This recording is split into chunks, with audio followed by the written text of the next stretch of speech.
আনি যে ভাই তুমি আমাদের সাথে আসো, তা উনি আমাদের গদ গদ গদ গদ করবে, উনি আমাদের কথা আর উনি গুরুক্ষেপ দিবে না। আমরা এখন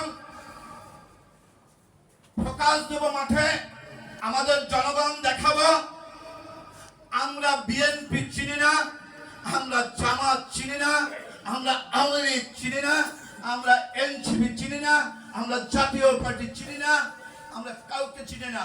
আমাদেরকে যারা স্বাগতম জানাবে, আসো ভাই তোমাদেরকে নিয়ে আমরা এক কাপ চা খাবো, তোমাদের সাথে আলোচনায় বসবো, যদি আমাদের টার্মস এন্ড কন্ডিশনে যদি মিলে তাদের সাথে আমরা জোট হব।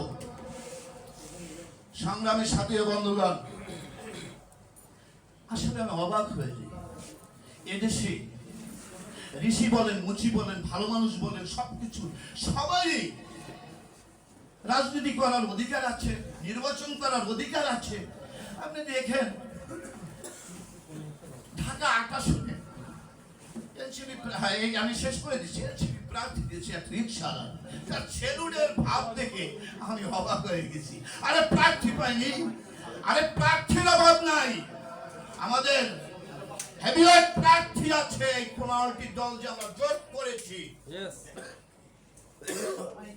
আসুন আসুন আমরা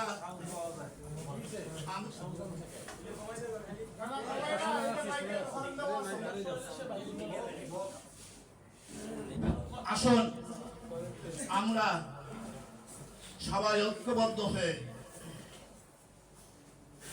সন্তান আমাদের ভূমিষ্ঠ হয়েছে, আমরা নাম রেখেছি মানবতার জোট।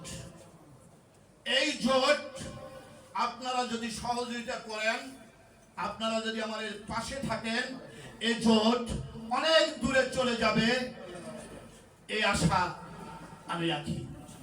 আমি জানি না, আমাকে 26 সাহেব উদ্যোক্তা আমাকে এই জোটের সদস্য সচিব করেছে, আপনাদেরকে নিয়ে আমি আগাবো, আপনারা আমাকে সহযোগিতা করবেন। আজকের প্রধান অতিথি মহোদয় বক্তব্য শুনবো, সে দিক নির্দেশনা বক্তব্য দিবে, এবং আজকে তার সাথে আমার প্রথম পরিচয় হবে। আমি এই আশা ব্যক্ত করি, দেশের সিচুয়েশনের দিকে লক্ষ্য রেখে আপনারা, পুরানো কথা আর বলতে চাই না, কোথায় কি হচ্ছে এগুলা বাদ, এই বাদ দিয়ে আজকে আমার বক্তব্য এখানেই আমি শেষ করছি। আমি সকলের পরিবারের দীর্ঘায়ু কামনা করছি। ধন্যবাদ, সবাই ভালো থাকুন।